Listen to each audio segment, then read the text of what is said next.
Learn to be grateful with whatever little you have. What if I told you that some of the happiest people in the world have almost nothing? No luxury cars, no 5-star vacations. Some don't even have a stable roof over their heads. Yet they smile, they laugh, they wake up every morning with a heart full of gratitude. Meanwhile, others, people with money, more possessions, more materialistic things, more of everything, struggle to find happiness. They always feel like something is missing. They chase the next big thing, thinking that it's gonna finally bring them joy, only to feel empty over and over again. What's the secret? Why do some people with so little seem so content, while others with everything can't stop searching? Human beings are wired to want more. It's called the hedonic treadmill, the idea that no matter how much we achieve or acquire, we quickly return to a baseline level of happiness.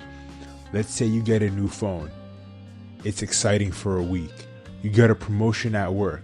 It feels great until you start eyeing the next one. It's an endless cycle.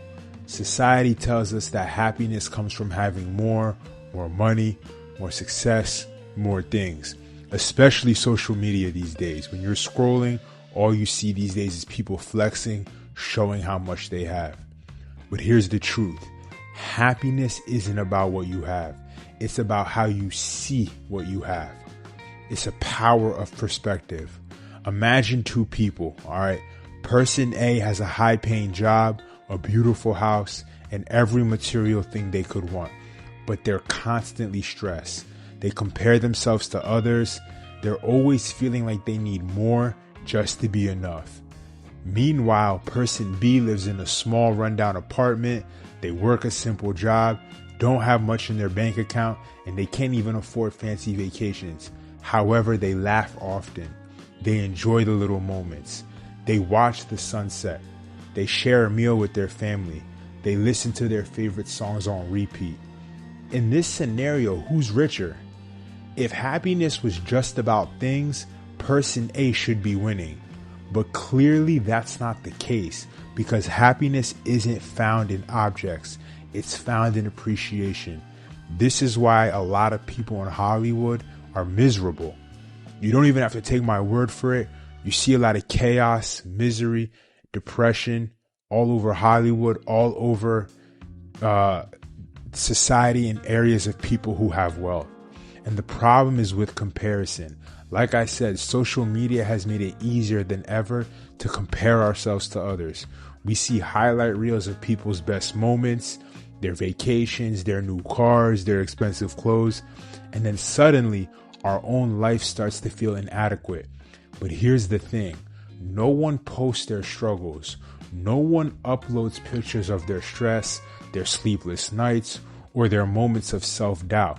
So what ends up happening is when we compare, we're comparing our real life to someone else's edited version of theirs. You're comparing your lowlights to someone else's highlights, and that's always going to be a losing game.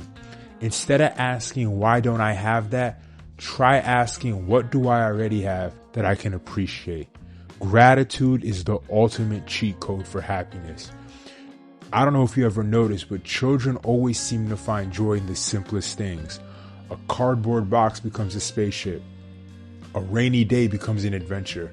They don't need much to be happy. Somewhere along the way in our lives, we lose that. We start believing we need big things to feel happy. But the truth is, happiness is built from small moments of gratitude. Studies after studies show that people who regularly practice gratitude, who take time to appreciate what they already have, experience higher levels of happiness and lower levels of stress. There was one study from UC Berkeley that found that writing down things you're grateful for just once a week can significantly boost your happiness levels. So if you're always focused on what you don't have, your mind is trapped in scarcity. But when you focus on what you do have, your mindset shifts to abundance. You start to find joy in simplicity. There's a village in the Philippines where kids play in the dirt with homemade toys. They turn plastic bottles into race cars old flip-flops used for paddles to make believe ping pong. They don't have iPads, they don't have designer clothes, but their laughter fills the air. Then you have the businessman in New York City, sitting in his luxury apartment, scrolling through social media, feeling miserable because someone else just bought a bigger house. This isn't a rare story, it happens everywhere. People with less often seem to feel more. Why? Because happiness is found in the experience of life, not the possessions in life. My family is from Haiti. A lot of times when I go back to Haiti to visit, it's an impoverished country. I get to spend time with the kids and the families there. And one thing I always notice is a lot of them tend to be happier than the circles I've encountered in America. It shouldn't be like that. But the reason it is like that is because of the principles we're talking about now. The people I know in Haiti are content with what they have. A lot of them fear God, they're thankful, they wake up, and they have gratitude. There's always this illusion here of when I have more, I'll be happy. And we fall into this trap. When I get a better job, I'll be happy. When I have more money, I'll be happy. When I find the perfect relationship, I'll be happy. But happiness is never in the future. It's in the now. There's a powerful quote that says, "Remember when you wanted what you have now." And at some point, the things you have today were once a dream. And even if they weren't just once a dream, they're a dream for someone else. But once we get them, we stop appreciating them. So if you're always waiting for the next thing to be happy, you're never going to get there because the finish line keeps moving. And there's a science behind contentment. Research shows that beyond basic needs, food, shelter, safety, more money and more stuff doesn't significantly increase happiness. In fact, in some cases, too much wealth can actually decrease happiness due to stress, comparison, anxiety, and a lot of fake friends who like you for your money as opposed to liking you for yourself. There was another study from Princeton that found that after earning about $75,000 per year, more money doesn't significantly boost emotional well-being. Why? Because happiness is not about external things. It truly is an inside job. All right.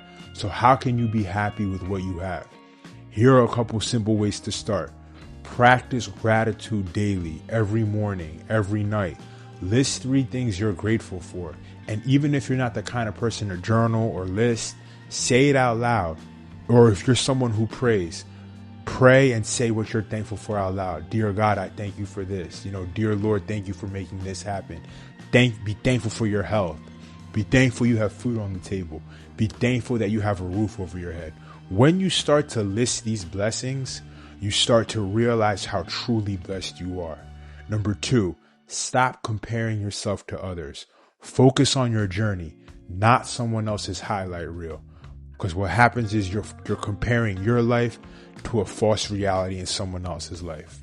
Number 3, find joy in simple moments. A deep breath, a warm cup of coffee, the sound of birds outside. Number 4, start giving more and expecting less. Some of the happiest people are givers. Helping others in small ways brings the deepest fulfillment. 5, shift your mindset. Instead of thinking, I'll be happy when, start thinking, I'm happy now because. I truly believe, and if you look in the world, you'll see the happiest people aren't the richest. They're the most grateful. There's a Buddhist monk named Ajahn Brahm who once told a story about 2 prisoners. Both of them were in the same cell. One looked out the window and saw only bars, misery, suffering, and a life he didn't want. However, the other one looked out that same window and saw the sky, hope, beauty, freedom in the simplest things. Same situation, different mindset. Perspective is so powerful. Happiness isn't about how much you have. It's about how you see what you have. And here's something crazy. Some of the most content people are those who have lost everything. Because when life strips away all the distractions, it really makes you focus on what matters the most. Family, love, health, time, and experiences. So the next time you feel like you need to be happy, Stop, take a breath, look around, and appreciate the small moments. Because the secret to happiness isn't the next thing, it's in loving what you already have.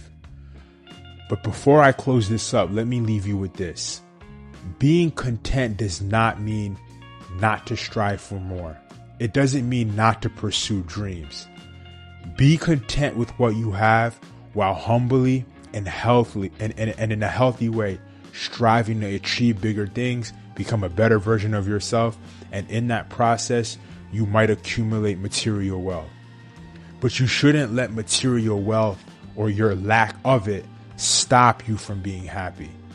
Be happy with what you have while continuing to be better and strive for more. And if you made it this far in the video, I want to ask you one question. What's one thing you're grateful for? Drop it in the comments, start a gratitude chain. Let's get a community going.